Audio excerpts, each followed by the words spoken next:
Okay, today technically is number 2 on my videos, but I have something to read to y'all today. I wrote it almost a year ago. Anyways, parents will probably not like this at all. So kids, tune in. No, not really. But you can always like and comment below. And subscribe like my other awesome 2 subscribers. Those of you who are parents will know that children from quite an early age will challenge and test you. Don't do that, you will say, or I will punish you. And they do it anyway, just to see how far the barriers are. Just to see, in fact, if you really mean what you say you're going to do. They want to know your true limits and where the barriers are and how far they may go before you actually punish them. As they get older, they begin to examine their friends, pinning their wits against one another, what you want to call wits, anyway, in stupid, ignorant testing of bravery, and challenging themselves and others with daredevil stunts. It is a part of growing up. Sometimes these challenges can be quite dangerous, on occasion tragic, and the consequences are not loved.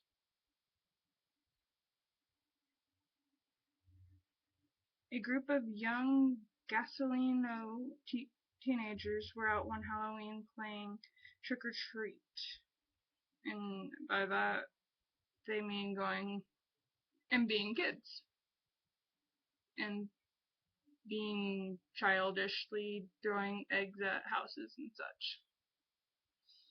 It's what we do. It really is just what we do. It's fun. You remember fun. I'm pretty sure y'all remember fun.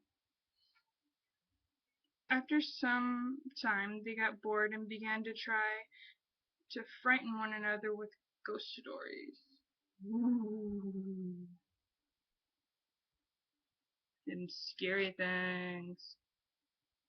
In the deep woods, all alone with your friends, cuddled up with somebody.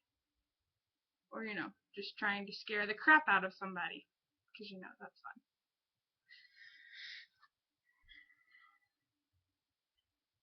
Eventually, the conversation drifted to the subjects of a very sacred,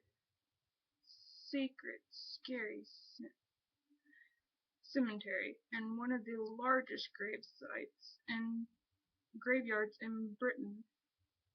The youngsters talked about entering the graveyard at midnight,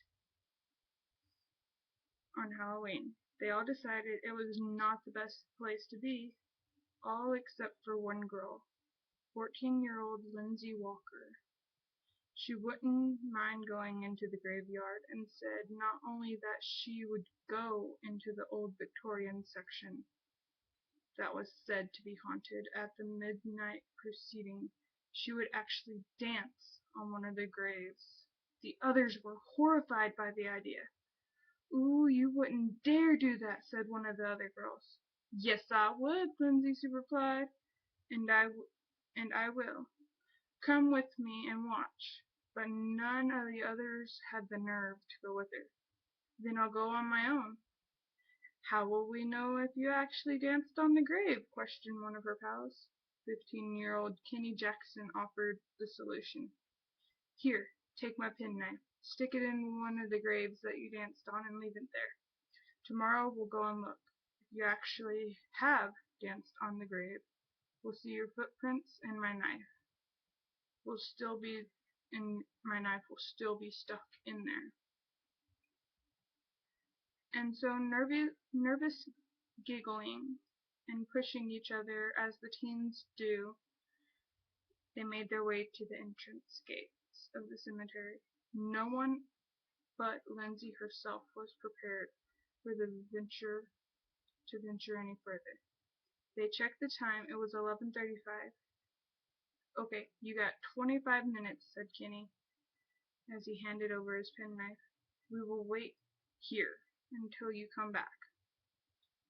It will take you a good 10 minutes to go and get to the graveyard, the graves that were haunted. So you should be back out by 12:15 at the latest. Lindsay disappeared through the gates, and the others sat on the low wall outside, waited for her return. There was a short walk from the gravesites, passing the other gravesites that were supposedly not haunted. However you want to say that. The waiting teens followed Lindsay's journey in their mind.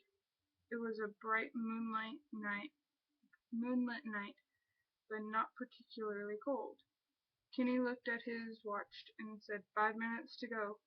I wish she hadn't gone in there, he muttered to himself.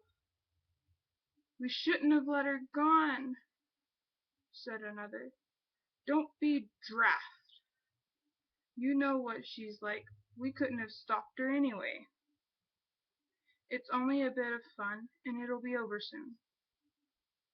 I wouldn't call jumping up and down on someone's grave a bit of fun, said the first girl. What if your granny's grave is the one she's dancing on? It's just not nice. Lindsay by this time had reached the older part of the cemetery. There were over 200 graves in this section. Many of them were neglected and uncared for, as many of the other relatives had already passed. Alright, and I will do a part 2 in just a minute because this is getting a little long, so bye for right now.